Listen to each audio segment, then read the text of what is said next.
প্রিয় দর্শক, আসসালামু আলাইকুম। আমন্ত্রণ বাংলা ভিশনের প্রতিদিনের আয়োজন, সংবাদপত্র ও সংবাদ মাধ্যমগুলোর শীর্ষ সংবাদ নিয়ে বিশ্লেষণধর্মী আয়োজন ফ্রন্ট পেজে। আপনাদের সাথে আছে আমি বেনজির আহমেদ। আজকে আমাদের সাথে অতিথি হিসেবে আছেন সোহরাব হাসান, সম্পাদক চর্চা.com। সোহরাব ভাই, আপনাকে স্বাগতম। শুভ সকাল। মূল অনুষ্ঠানে যাবার আগে আমরা দেখে নিব আজকের প্রধান প্রধান সংবাদ শিরোনামগুলো। দৈনিক প্রথম আলো কার্যালয়ে হামলা ও অগ্নিসংযোগের ঘটনায় মামলা, এ আঘাত বাংলাদেশের ওপর।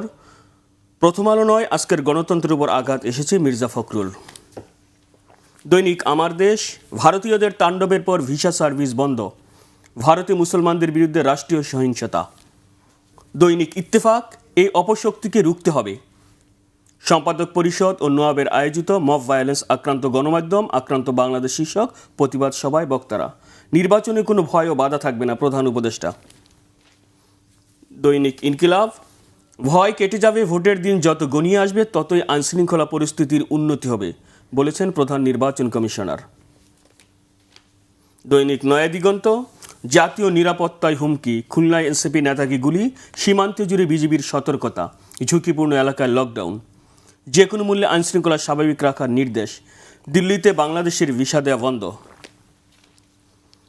দৈনিক যুগান্তর, ভারতে বাংলাদেশের 3 ভিসা কেন্দ্র বন্ধ, শিলিগুড়িতে ভাঙচুর, নির্বাচন কেন্দ্রিক নানান মেরুকরণের সম্ভাবনা, নতুন কোনো বার্তা দেবেন কি?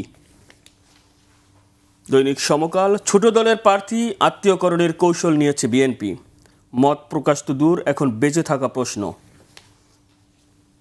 বাংলাদেশ প্রতিদিন, নিরাপত্তা নেই কোথাও, আবারও হেডশুট টার্গেট খুলনার এনসিপি নেতা, মানকির দুধকে প্রধান উপদেষ্টা, নির্ধারিত সময় হবে জাতীয় নির্বাচন। দৈনিক কালের কণ্ঠ, অপশক্তি রুখতে ঐক্যের ডাক। দৈনিক মানব জমিন, ভারতীয়দের জন্য বাংলাদেশের ভিসা কার্যক্রম বন্ধ ঘোষণা, গণমাধ্যমে হামলা, গণতন্ত্রে আঘাত। দৈনিক কালবেলা, দিল্লি আগরতলায় কনসুলার সেবা স্থগিত করল ঢাকা, প্রধান উপদেষ্টা, এমন একটা নির্বাচন চাই যেখানে ভয় থাকবে না। দৈনিক দেশ রূপান্তর, টার্গেট কিলিংয়ে আতঙ্ক, এনসিপি নেতাকে গুলি। দৈনিক বণিক বার্তা, QS world future skills index 2025, Bangladeshi গ্রাজুয়েটদের দক্ষতা খুবই নিম্ন স্তরে। The daily star, unite against moves to still instability, derail the vote, Bangladesh missions held services in Delhi Agartala. The new age, mob violence, politicians professionals urge border unity to resist. জি সৌরভ ভাই, আমরা দেখেছি আজকের পত্রিকাগুলোর যে প্রধান শিরোনাম, একটা শিরোনাম আমরা দেখেছি যে গণমাধ্যমের উপর, বিশেষ করে প্রথম আলো, ডেইলি স্টারের উপরে যে আঘাত হলো, যে ভাঙচুর হলো, তার প্রতিবাদে গতকাল নোয়াব, সম্পাদক পরিষদ সহ মানববন্ধন আয়োজন করা হয়েছিল, যেখানে বলা হয়েছিল মব সন্ত্রাসে আক্রান্ত বাংলাদেশ। সেখানে বিশিষ্টজন এবং রাজনীতিবিদরাও অংশ নিয়েছে। তারা একটাই বলেছে যে এই গণমাধ্যমের উপর আঘাত মানে গণতন্ত্রের উপর আঘাত। বিএনপি মহাসচিব মির্জা ফখরুল ইসলাম আলমগীর বলেছেন, এই আঘাত মানে গণমাধ্যম শুধু নয়, জুলাই যোদ্ধাদের উপর আঘাত। তারা বলছেন এক্ষেত্রে আপনার সরকারের ভেতরেরও একটি অংশের মদদ রয়েছে বলেও রাজনীতিবিদরা অভিযোগ করছেন। কি ভাবছেন? না, প্রথমত যে ঘটনাটা ঘটেছে বা ঘটানো হয়েছে সেটা অত্যন্ত ন্যক্কারজনক, নিন্দা করার ভাষা নেই। পত্রিকা অফিসে পাকিস্তান ৭১ মার্চের পরে এভাবে পত্রিকা অফিস পুড়িয়ে দেওয়া, জ্বালিয়ে দেওয়া এবং মানুষকে জিম্মি করা, সাংবাদিকদের, ডেইলি স্টারে ওই সাংবাদিকদের উদ্ধার না করতে পারলে হয়তো তাদের জীবন দিতে হতো। এবং একজন সাংবাদিক বন্ধু তো করেছে যে আমরা শ্বাস নিতে পারছি না। এই অবস্থা তৈরি হলো এবং সরকারের নীরবতা, সরকারের নিষ্ক্রিয়তা, উপদেষ্টা, অন্যান্য পদাধিকারী, আইজিপি, যাদের যোগাযোগ করা হয়েছে সবাই আশ্বাস দিয়েছেন। আশ্বাস মানে যখন আক্রান্ত হচ্ছে, আক্রমণ হচ্ছে, আগুন জ্বলছে, তখন আশ্বাস দিচ্ছেন এবং সেটি যখন পুড়ে ছাই হয়ে গেছে সব কিছু, তখন তারা গেলেন। মানে এটা কী ধরনের সরকার? এই প্রশ্ন তো মানুষ করতেই পারে। বিশেষ হচ্ছে প্রথম আলোতে আগুন দেওয়ার কিন্তু ঘণ্টাখানেক পরে ডেইলি স্টারে আগুন দেওয়া হয়েছে এবং প্রথম আলো আগুন দেওয়ার সঙ্গে সঙ্গে খবর জানানো হয়েছে, আবেদন করা হয়েছে, আকুতি জানানো হয়েছে যে উদ্ধার করো বা আগুন নেভানোর ব্যবস্থা করো। ডেইলি স্টারে ফায়ার ব্রিগেডকে যেতে দেওয়া হয়নি এবং প্রথম আলোতেও বাধা দেওয়া হয়েছে। মানে এটা একটা চক্রান্ত ছাড়া কিছু না। প্রথমত এই আক্রমণটা পূর্ব পরিকল্পিত। এর সাথে শরীফ ওসমান হাদি হত্যার কোনো সম্পর্ক নেই। এই সুযোগটা নিয়ে একে উপলক্ষ করে, হাদির মৃত্যুকে উপলক্ষ করে কোনো স্বার্থান্বেষী মহল, কোনো ষড়যন্ত্রকারীরা এই ঘটনা ঘটিয়েছে। এবং এটা তো ঠিকই যে এটা তো বাংলাদেশের উপর আঘাত, গণতন্ত্রের উপর আঘাত, মানবতার উপর আঘাত। আপনি আইন হাতে তুলে নিতে পারেন না। এবং এটি এক হয়েছে, এটি খুবই আশার কথা যে পেশাজীবী সাংবাদিকেরা, সরকারের ভেতরের একটি অংশ তারপর মদত ব্যবসায়ী, রয়েছে। আমি বলছি ব্যবসায়ী সমাজ, নাগরিক সমাজ, তারা এক হয়েছে, এর বিরুদ্ধে রুখে দাঁড়ানোর কথা বলছে, প্রতিবাদ জানিয়েছে এবং অবিলম্বে তাদেরকে গ্রেপ্তার এবং তাদের বিচারের আওতায় আনা হয়েছে। এটি খুবই শঙ্কার কথা যে সরকারের ভেতরে কেউ কেউ করেছে, কে করেছে এখন। এবং এই কথাটি বলেছেন তিনি কিছুদিন না, কয়েক মাস আগেও সরকারের ভিতরে ছিলেন। তাহলে সরকার কীভাবে চলে, সরকারের ভিতরে কারা আছেন, তিনি অন্যদের চেয়ে, বাইরের মানুষের চেয়ে তার ভালো জানার কথা। তিনি যখন এই অভিযোগ করেছেন, এই অভিযোগকে কিন্তু আমরা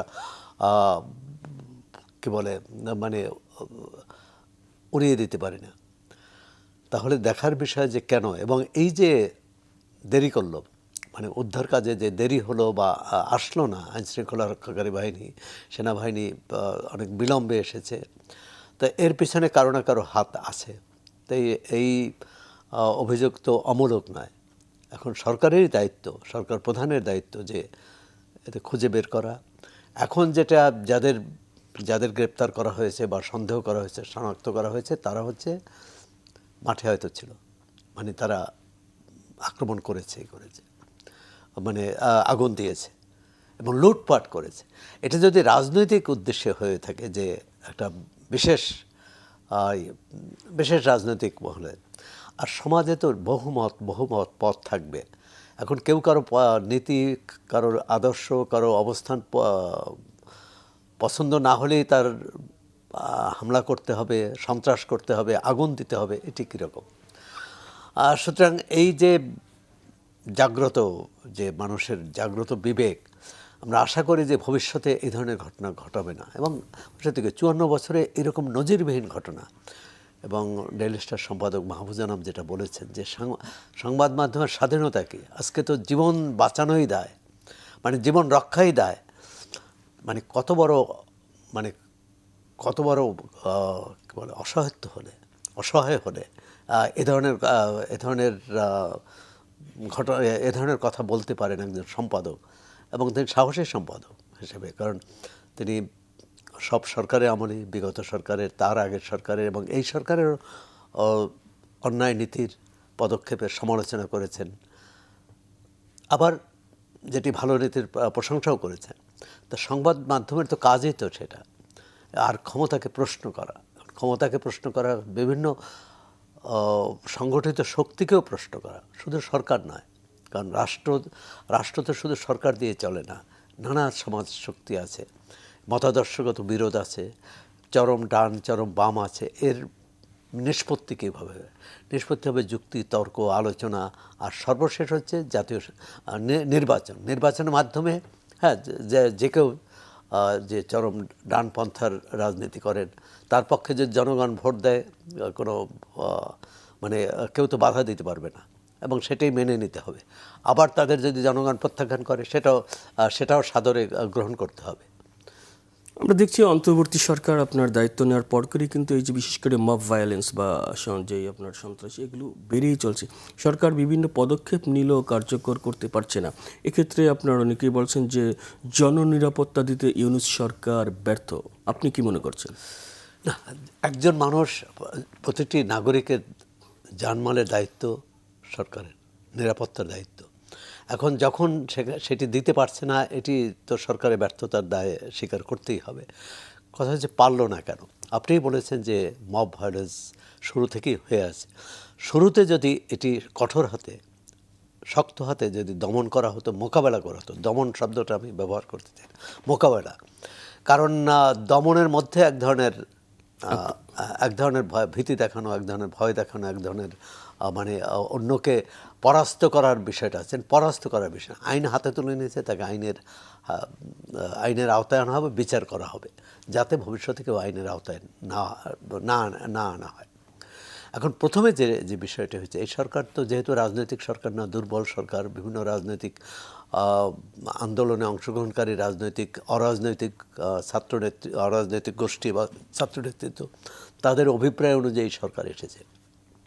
তা সরকারের মধ্যে প্রথম থেকে একটা দোদুল্যমানতা, যে চাপ দেয় সে তখনই স্বীকার করে। আপনি সচিবালয়ে দেখেছেন যে ছাত্ররা যে বলছে পরীক্ষা দেবো না, সেটা মেনে নিয়েছে, পরীক্ষা স্যার অটো পাস হয়ে গেছে, এরকম অনেক কিছুই। তাই আবার যারা চাপ দিতে পারে না, তারা কিন্তু মানে কী বলে, দিনের পর দিন আন্দোলন করলেও লাভ হয় না। আবার সরকার অনেক ক্ষেত্রে তো দেখি শক্ত, সচিবালয়ে যখন আন্দোলন হয়েছে তাদের তো শক্ত হাতেই মোকাবেলা করা হয়েছে, মানে তাদেরকে অনেকে চাকরিচ্যুত করেছে, অনেকের বিরুদ্ধে আইনি ব্যবস্থা নিয়েছে। NBR আন্দোলনের সময় দেখলাম। কিন্তু সরকার যেখানে শক্ত হতে পারছে না, সেটা হচ্ছে এই যে বিভিন্ন মহল, রাজনীতির নামে বিভিন্ন মহল, বিশেষ করে বিভিন্ন আওয়ামী লীগের সময় একটা ট্যাগ দেওয়া হতো, অপবাদ দেওয়া হতো যে বিএনপি জামাত শিবির, যে কোনো কিছু ঘটলেই, সরকারের বিরুদ্ধে কথা বললেই জামাত শিবির বলা হতো। এমনকি ক্ষেত্র বিশেষে বিএনপি জামাতও দেওয়া হতো, স্বাধীনতা বিরোধী, মুক্তিযুদ্ধ বিরোধী। এখন ট্যাগ দেওয়া হচ্ছে যে আওয়ামী লীগের দোসর, ফেসিবাদ। হ্যাঁ, ফেসিবাদ হলে তার বিচার হবে, কিন্তু সেখানে মব ভায়োলেন্স হবে কেন?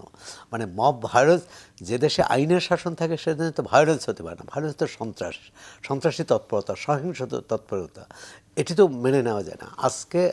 আজকে একটা গোষ্ঠী মনে করছে প্রথম হলো ডেইলি স্টারে আগুন দিতে হবে, আগুন দিয়ে দিয়েছে। আর কালকে আরেকটা গোষ্ঠী মনে করবে যে অন্য অফিসে আগুন দিতে হবে, সে অফিসে পুড়িয়ে দেবে।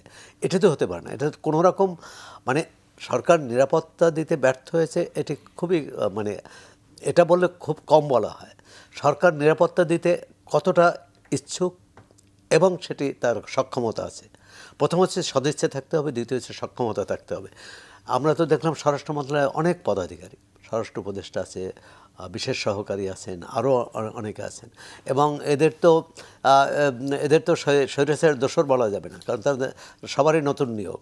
মানে শীর্ষ পদে যারা আছেন তারা তো স্বৈরাচারী শক্তির বিরুদ্ধে লড়াই করেই এই পদে এসেছেন, এবং অনেকে স্বৈরাচারী আমলে যারা বঞ্চিত হয়েছেন তাদেরকে নিয়ে আসা হয়েছে। তো তারা তো তাদের সাথে আপোষ করার কথা না, কিন্তু আপনি কোনো পক্ষের সাথেই আপোষ করার কথা না। আর কোনো পক্ষকে অন্যায়ভাবে দমন করাও আইনের শাসন নয়। আপনি আইনানুগ বিচার হবে, আদালত যাবে। আরেকটি যখন কেউ ভাবে, আপনি দেখুন এখন আমরা যে সব নিয়ে কথা বলছি, রাজশাহী বিশ্ববিদ্যালয়ে মানে একজন নির্বাচিত ছাত্র নেতৃত্ব, কিন্তু তার কি দায়িত্ব? তার দায়িত্বটা তো বিশ্ববিদ্যালয়ে যাতে শিক্ষার পরিবেশ ঠিক থাকে, শিক্ষার্থীদের কোনো সবার অভাব অভিযোগ থাকবে। আর তারা এখন ঠিক করছে যে কে শ্রেণীকক্ষে যাবে, কে যাবে না, কে কোন পদে থাকবে, কোন পদে থাকবে না। মানে এটাও তো ললেসনেস। মানে এখানে আমি জানি না যে শিক্ষা উপদেষ্টা এখানে কোনো ভূমিকা আছে কিনা, ইউজিসির কোনো ভূমিকা আছে কিনা, উপাচার্যের কোনো ভূমিকা আছে কিনা। সেখানে শিক্ষকরা তো নিরাপদ বোধ করছে না।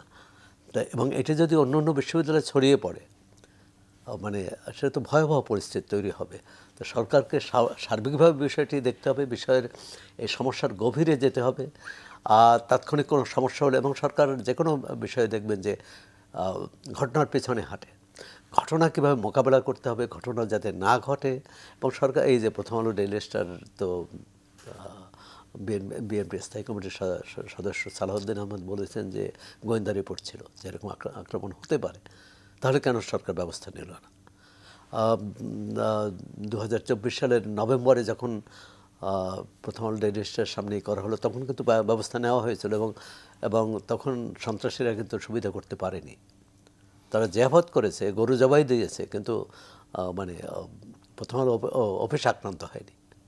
কিন্তু এবার তো পুড়িয়ে দেওয়া হয়েছে। গোয়েন্দা রিপোর্টের পরও নিষ্ক্রিয় আইন শৃঙ্খলা বাহিনী। হ্যাঁ, সেটা তো প্রশ্ন। এই প্রশ্নের জবাব দিতে হবে। স্বরাষ্ট্র উপদেষ্টা, আইজিপি, ঢাকার কমিশনার, তারা কি করেছেন। এবং শুধু প্রথম ডেইলি স্টার না, আপনি এর সঙ্গে দেখুন যে এর যে রাজনৈতিক উদ্দেশ্য, সঙ্গে ছায়ানট এবং উদীচী কার্যালয়, ছায়ানটে আগুন দেওয়া হয়েছে, উদীচী কার্যালয়ে আগুন দিয়েছে এবং সেটা প্রায় ধ্বংস করে দেওয়া হয়েছে। মানে মানে এটা তো কোনো, যে দেশে আইনের শাসন আছে, এটা চলতে পারে না। নির্বাচন যত এগিয়ে আসছে ততই আমরা দেখেছি, বিশেষ করে আপনার যে হাদির উপর হামলা পর প্রধান শুটার যে ফয়সালকে এখনও আপনার মানে আমরা রিচ করতে পারি সে কোথায় আছে এ বিষয়ে এখনও কিন্তু স্বরাষ্ট্র উপদেষ্টা এবং পুলিশের ঊর্ধ্বতন ব্রিফিংও জানাতে পারে নাই সে কি দেশে আছে না বাইরে আছে। এবং হাদির হামলার পরে গতকাল খুলনাতেও এনসিপির শ্রমিক সংগঠনের এক নেতা গুলিবিদ্ধ হয়েছে, এক্ষেত্রে একজন সন্দেহভাজনকে আটক করা হয়েছে। তো অনেকে বলছেন যে নির্বাচন বানচালের অংশ হিসাবে এই যে এই বিষয়গুলো একটার পর একটা যে, আর সেটা কি নির্বাচনকে পিছিয়ে দেওয়ার ষড়যন্ত্র কিনা? না, পিছিয়ে যাওয়ার ষড়যন্ত্র থাকতে পারে, কিন্তু সরকার কী করবে? সরকার সেই ষড়যন্ত্রে পা দেবে না ষড়যন্ত্র মোকাবেলা করবে? আইনশৃঙ্খলা পরিস্থিতি, মানে এরকম অঘটন যে ঘটতে পারে না, অন্যান্য অতীতের নির্বাচনেও হয়েছে, কিন্তু সরকার কীভাবে কী পদক্ষেপ নেয়।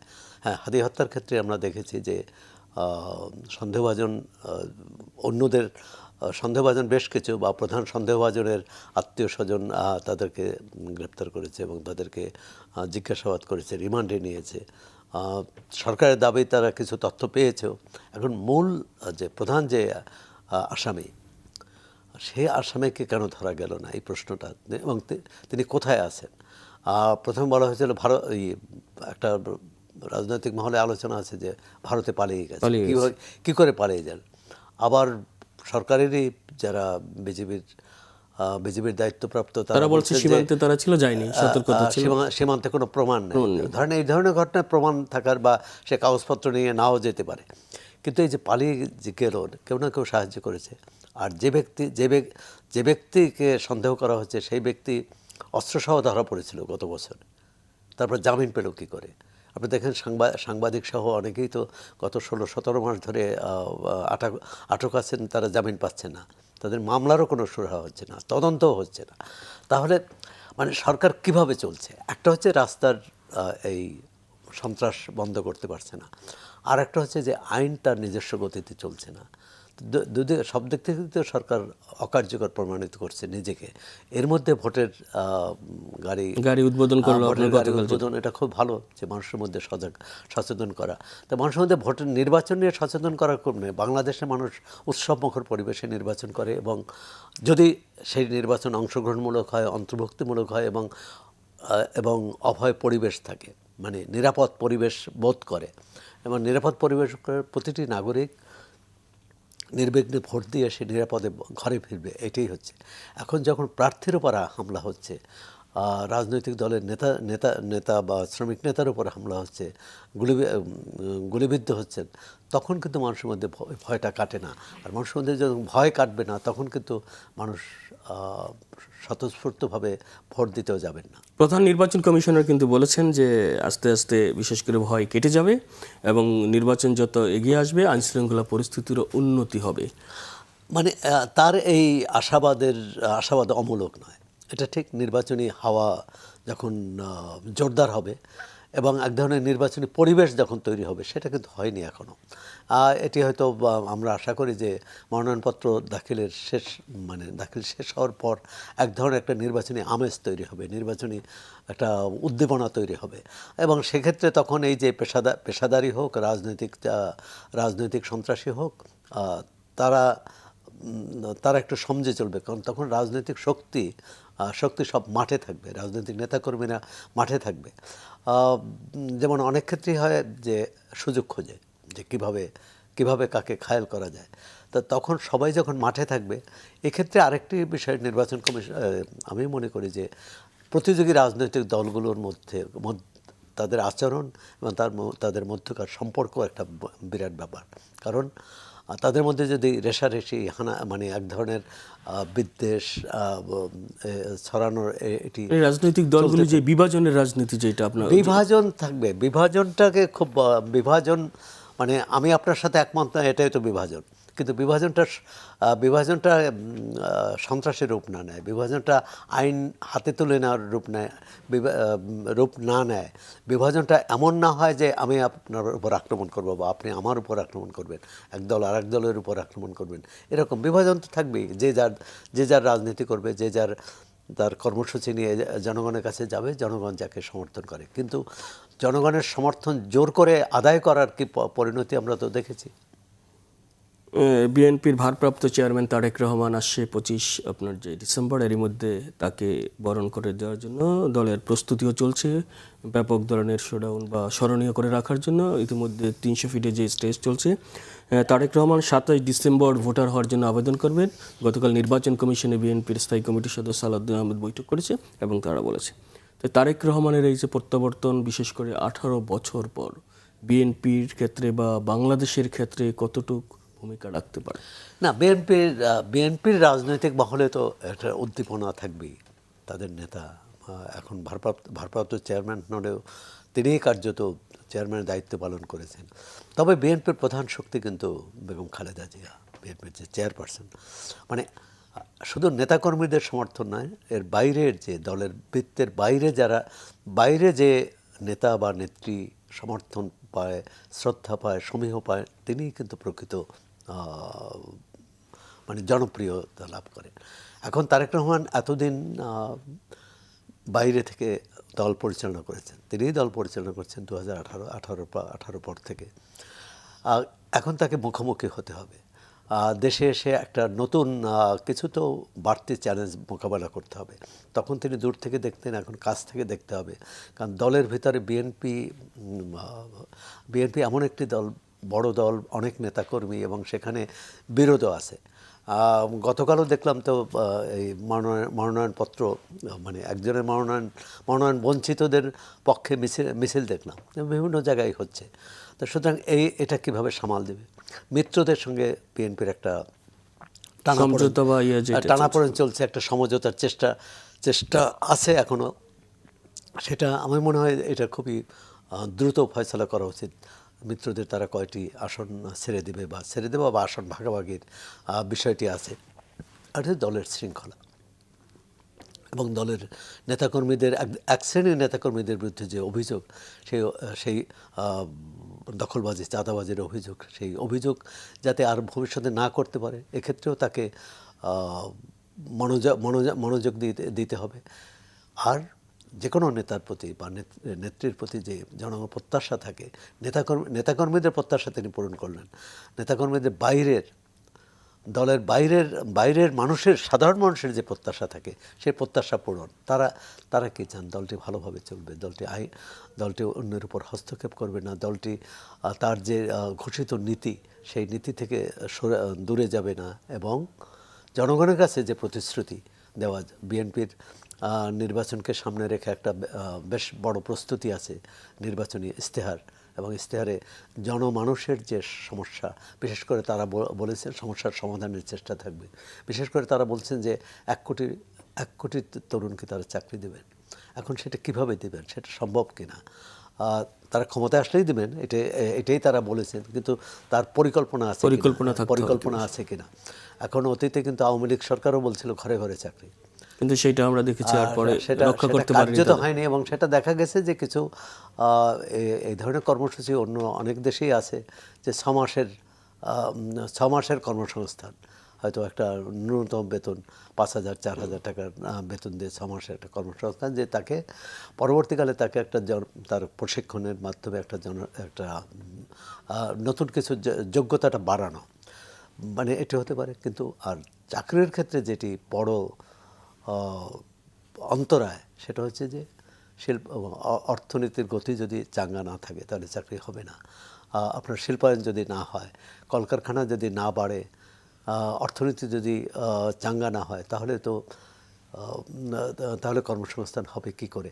এ ব্যাপারে নিশ্চয়ই বিএনপির একটা রূপরেখা থাকবে, এবং কিভাবে তারা এগোবে। বিএনপির পক্ষ থেকে বলা হয়েছে তাদের 100 দিনের কর্মসূচি থাকবে, 1 বছরের কর্মসূচি থাকবে, 2 বছরের কর্মসূচি থাকবে। ধাপে ধাপে কীভাবে তারা এগোবে, এটি এখন আমাদের দেশে বড় সমস্যা হলো কথা ও কাজের দূরত্ব। সেই দূরত্বটা যদি যে দল কমিয়ে আনতে পারবে জনগণের প্রতি তাদের আস্থা বাড়বে। অর্থাৎ তারেক রহমানকে সুনির্দিষ্ট পরিকল্পনা নিয়ে এগোতে হবে এবং যে প্রতিশ্রুতি দিচ্ছে এগুলি যদি বাস্তবায়ন করতে পারে, এটাই হচ্ছে আপনার বাস্তবায়ন করতে হবে। আর একই সঙ্গে দলের বাইরের মানুষের, সাধারণ মানুষের যে প্রত্যাশা একজন তরুণ নেতার প্রতি, এখনও তাকে তরুণী বলতে হবে, তরুণ নেতার প্রতি সেই প্রত্যাশাটা কতটা পূরণ করতে পারেন। আমাদের এখানে তো বিরোধী দলে থাকতে সবাই সফল, সরকারে যেয়ে কিন্তু সেই সাফল্য আর দেখাতে পারেন না। একটা বিষয় হচ্ছে, আমরা দেখছি স্বাধীনতার পর ঢাকা দিল্লি সম্পর্ক, আমরা দেখছি ভারত পাকিস্তান উত্তেজনা, এখন তো দেখি আপনার বাংলাদেশ ইন্ডিয়া উত্তেজনা, ঢাকা দিল্লি আপনি দেখেছেন, দিল্লিতে বাংলাদেশ হাইকমিশনে ভিসা সার্ভিস বন্ধ, আগরতলা, শিলিগুড়ি এবং কনসুল সেবা বন্ধ, কলকাতায় বিক্ষোভ করেছে, কেরালায় বাংলাদেশ সন্দেহে হিন্দু যুবককে হত্যা করা হয়েছে। তো আমরা দেখেছি যে বিশেষ করে 5 আগস্ট পরবর্তী ক্ষমতাচ্যুত সাবেক প্রধানমন্ত্রী যখন এবং আওয়ামী লীগ নেতারা ভারতে আশ্রয় নিল, এরপর থেকেই ভারত এবং বাংলাদেশের যে সম্পর্কটা কেমন যেন আপনার একেবারে, অর্থাৎ এই যাবৎকালের সবচেয়ে আপনার কঠিনতম সময় এবং সবচেয়ে খারাপ। এই সম্পর্কটা বলা যায় এক ধরনের তলানিতে এসে পৌঁছেছে। সম্পর্ক শুধু রাষ্ট্রের সঙ্গে রাষ্ট্রের না, দুইটি প্রতিবেশী দেশের মানুষের সাথে মানুষের সম্পর্ক। ভারত তো গত 24শে জুলাই অভ্যুত্থানের পর সেই সম্পর্কটাই এক ধরনের ছেদ ঘটিয়ে দিল, যে মেডিকেল ভিসা ছাড়া অন্য ভিসা বাতিল করে দিল এখন, এবং ব্যবসা বাণিজ্য চলছে, কিন্তু তার মধ্যে যেটি যোগাযোগের ক্ষেত্রে ভারত এই পদক্ষেপ নিল। এখন বাংলাদেশও পদক্ষেপ নিল যে তাদের ভিসা দিল্লিতে এবং আগরতলা বন্ধ হলো। এবং বেশ কয়েকটি মিশনে, সেটা এখানে ভারতীয় মিশন এবং ওখানে বাংলাদেশ মিশনের সামনে হামলা হয়, মিশনের সামনে বিক্ষোভ হয়েছে। বিক্ষোভ হতে পারে, কিন্তু সেটা কূটনৈতিক জোনের বাইরে, ভিতরে হতে পারে না। এটা ভিয়েনা কনভেনশন অনুযায়ী যে কোনো দেশের কূটনীতিক এবং তাদের অধীনস্থদের নিরাপত্তা দেওয়ার দায়িত্ব কিন্তু স্বাগতিক দেশের। সেখানে যে নিরাপত্তা বিঘ্নিত হয় এবং সেটা কিন্তু তাদের জবাবদিহি করতে হয়, করা উচিত।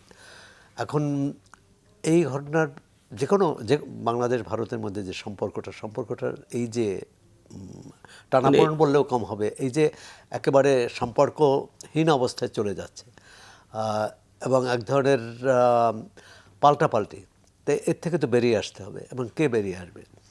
এখন ভারত বলেছে যে বাংলাদেশের নির্বাচিত সরকারের সাথে তার সম্পর্ক উন্নয়ন করতে চায়। নির্বাচিত সরকার না আসা পর্যন্ত সম্পর্ক স্থবির থাকতে পারে না, তাই না? এখন বাংলাদেশ সরকার তো এমন কোনো পদক্ষেপ নেয়নি যাতে ভারত ক্ষতিগ্রস্ত হয়। এখানে ব্যক্তিগতভাবে কেউ উস্কানিমূলক কথাবার্তা বলতে পারে, সরকার তো তাতে পা দেয়নি। আবার ভারতেও এই ঘটনা ঘটেছে, কিন্তু ভারতের একটা মনস্তাত্ত্বিক যে তাদের সমস্যা, সেটা হলো যে তারা এই বাংলাদেশের পরিবর্তনটা মেনে নিতে পারছে না।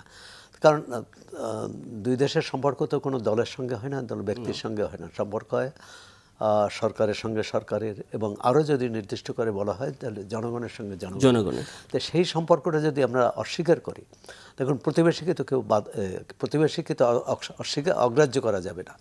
কারণ বাংলাদেশের 3 দিকে ভারতের সীমান্ত, বা ভারতের সীমান্তের পাশে সীমান্তবর্তী যে বাংলাদেশ, এটি তো অন্য কোনো কোথাও নিয়ে যাওয়া যাবে না, বাংলাদেশও নিয়ে যাওয়া যাবে না, ভারতের সীমান্ত অস্বীকার করতে পারবে না। তো সেক্ষেত্রে, এবং সীমান্তে দেখুন দীর্ঘদিন মানে বহু বছর ধরেই এই আওয়ামী লীগ সরকারের আমলে যখন ভারত দাবি করছে সর্বোচ্চ সম্পর্ক দুই দেশের মধ্যে, কিন্তু তখনও তো সীমান্তে হত্যা হয়েছে।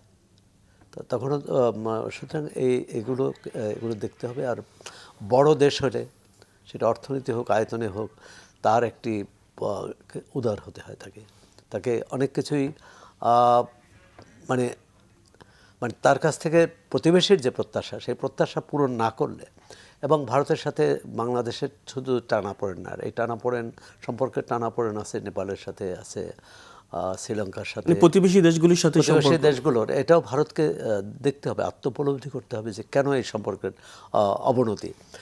সবাই মিলে যে ভারতের বিরুদ্ধে লড়াই করছে তা তো না। পাকিস্তানের সাথে তাদের দীর্ঘদিন কাশ্মীর নিয়ে যুদ্ধ অবস্থা আছে,